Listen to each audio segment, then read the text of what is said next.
For decades, Canadians have loved the CFL. It's our game. But if you look at the league present day, in almost every market, attendance is down. And there doesn't appear to be a new generation of fans coming up. So is the CFL dying?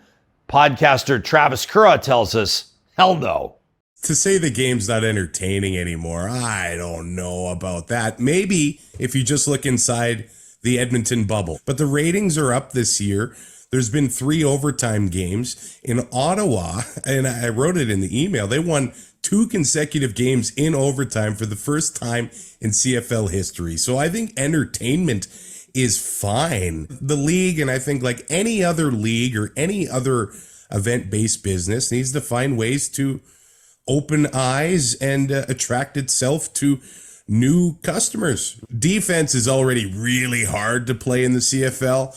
You got a yard off the ball. The field is wider. The field is longer. One of the biggest changes we've seen in the CFL over the past, I'd say 15 years, is defenses are better. They're more athletic, and they have come further than the offenses. So we need some innovation again in the offenses. If you look back in the history of the game, it wasn't always Doug Flutie putting up 60 points, you know? Like, we like to think about that era and we like to romanticize that era, but it always wasn't that high flying. But what makes the game great is its differences and the clock rules. A lot of times, if a team is up 10 in the last 2 or 3 minutes in the NFL, you know, a couple kneel downs, you run the ball, and it's over. And I think a big change we've seen recently in the NFL is that they've started to take some ideas from Canada. The quarterbacks play a lot more similarly than that we've been watching for decades in Canada. They run more, they throw more. So they have taken on that more exciting brand of football that we've been watching in Canada for years. With a 10-team league, you have an easier schedule to make and a little bit more TV money. The TV deal with TSN, I think it expires in 2026. And the amount of money it brings in, I think it's between $40 and $50 million. So that basically gets divided 9 ways to the teams. And if you look at it right now, it covers the player salaries, which is probably the biggest expense of a CFL team. All the players are paid because of that TV deal. Student rush seating or like $15 tickets. The $5 beer thing would go a long way for students. I think a July summer night at Commonwealth Stadium is a really, and you could put in any stadium, at least the open air ones, right? Like that's a special experience anywhere in Canada. Again, it comes back to winning. You got to be able to draw people to the stands. People want to spend. There's competition for dollars. They want to spend it there. You got to get that point there. Now, when I started going to games, I would say that it was a little bit more of a party atmosphere, but I was of the age that I enjoyed it. Yeah. You go to some of those Labor Day games between Edmonton and Calgary, I think about 15 years ago, and I don't know, I laugh at it now, there was about a dozen streakers that tried to run onto the field, but that is not a family atmosphere. Not everybody wants to take their kids into that. So now we're trying to get and attract the families. And I heard somebody mention the ticket prices, and CFL ticket prices used to be way cheaper. That's just the reality. They aren't that level anymore. It's still a lot cheaper than going to an NHL game. Absolutely. It's way cheaper than doing that in comparison, but they aren't what they used to be. And I do see younger crowds in the East, Ottawa, and in Hamilton. They've got their stadium set up in such a way. Now, the capacity there is only 24,000. So if you have 22 or 23,000 in the stands, could take that to Commonwealth Stadium, the place almost looks completely empty. But the stadiums there are set up in a more social way. You're closer to the field. If you stand in the end zone and you're having beers with your buddies and you don't even really make it to your seat, how do we build that in Edmonton? If you're standing in the end zone looking to the field, you're a mile away.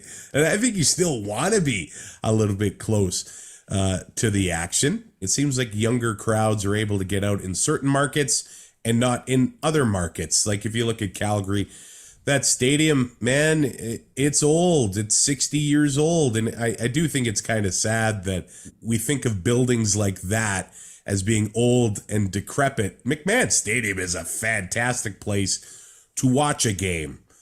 Between the play, if you want to go to the bathroom, get a hot dog or whatever, brutal. Not great. I don't know if there's another stadium worse than McMahon, but when you're in your seats, the view, it was built perfectly for football. Edmonton, not so much. It was built for track and field. Yeah. So when you're trying to watch football from the lower bowl, you're so far from the action, and that's tough as well. I've been to 14 Grey Cups in a row. Wow. And I started going when I was 21.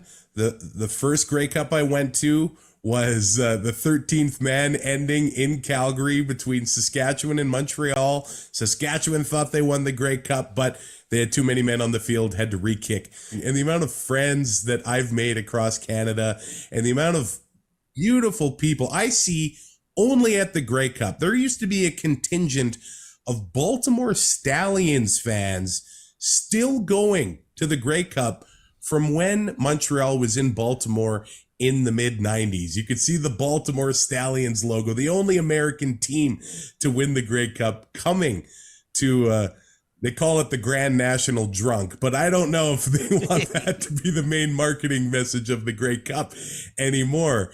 It has allowed me to see so much of this great country. And I don't know, going back to what Harmon said, to say the CFL isn't exciting, that 13th man ending just last year, the 2 block kicks in the fourth quarter, Toronto upsetting the Winnipeg Blue Bombers in the Grey Cup. I've seen overtime games. I've seen 2 overtime games in the Grey Cup in my 14 years of going. And it seems like no matter the struggles that the league has during the year and the negativity surrounding it, the Grey Cup comes and it's like, wow, that was an awesome season. That was an awesome game. But I will say there are some positives this year that I haven't mentioned. There was the Rough Riders and Stamps game a few weeks ago where the Stamps beat the Riders 33-31. An incredible football game.